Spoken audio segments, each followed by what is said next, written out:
এই পোশাকে পুলিশ বাহিনী সন্তুষ্ট নয়, স্বরাষ্ট্রমন্ত্রী।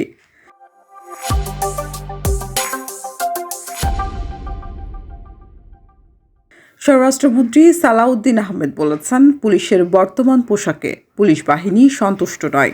সুতরাং বাংলাদেশ পুলিশ বাহিনী যেন আগের ঐতিহ্যমণ্ডিত কোনো একটি পোশাক ফিরে পায়, সে বিষয়ে সরকারের সর্বোচ্চ মহলে আলোচনা করে দ্রুত একটি সিদ্ধান্ত নেওয়া হবে। আজ রাজশাহীর সারদায় অবস্থিত বাংলাদেশ পুলিশ একাডেমিতে আয়োজিত ৪৩তম বিসিএস পুলিশ ক্যাডারদের শিক্ষানবিশ সহকারী পুলিশ সুপারদের মৌলিক প্রশিক্ষণ সমাপনী কুচকাওয়াজ অনুষ্ঠানে প্রধান অতিথির বক্তব্যে তিনি এসব কথা বলেন। আইন সবার প্রতি সমান এ কথা উল্লেখ করে মন্ত্রী বলেন, দেশ এক ঐতিহাসিক পরিবর্তনের মধ্য দিয়ে যাচ্ছে। রাষ্ট্রের এই রূপান্তরকালে আপনাদের দায়িত্ব অনেক বেশি। নিজেদেরকে এর উপযোগী করে তুলতে হবে। সততা, দক্ষতা ও পেশাদারিত্বের সঙ্গে দায়িত্ব পালন করতে হবে।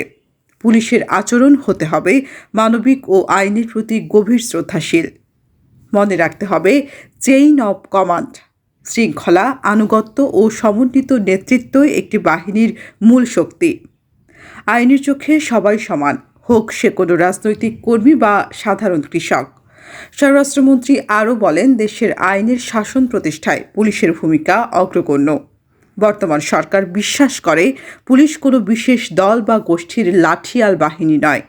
পুলিশ বাহিনীকে দলীয় প্রভাব মুক্ত করে একটি আধুনিক, সেবাধর্মী ও মানবিক সংস্থায় রূপান্তর করাই আমাদের মূল লক্ষ্য। পুলিশের জনবল বৃদ্ধিতে সরকার এরই মধ্যে নানাবিধ উদ্যোগ গ্রহণ করেছে। এ সময় তিনি জানান, স্বাধীন ও শক্তিশালী পুলিশ সংস্কার কমিশন গঠনে কাজ করা হচ্ছে। এই কমিশনের কাজ হবে পুলিশ বাহিনীকে রাজনৈতিক প্রভাবমুক্ত রাখা।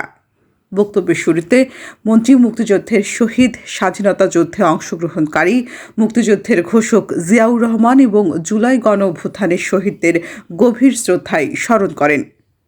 এর আগে মন্ত্রী শিক্ষানবিশ সহকারী পুলিশ সুপারদের অভিবাদন গ্রহণ ও প্যারেড পরিদর্শন করেন।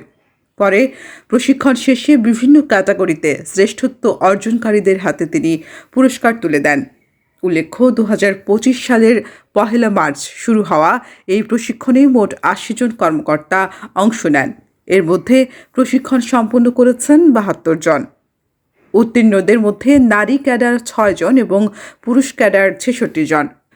প্রশিক্ষণ সমাপনী কুচকাওয়াজ অনুষ্ঠানে ভূমিমন্ত্রী মিজানুর রহমান মিনু, পুলিশের আইজিপি সহ বিভিন্ন আসনের সংসদ সদস্য এবং সরকারের ঊর্ধ্বতন কর্মকর্তাবৃন্দ উপস্থিত ছিলেন। তামান্না ইমাম, রাজশাহী প্রেস, সারদা, রাজশাহী।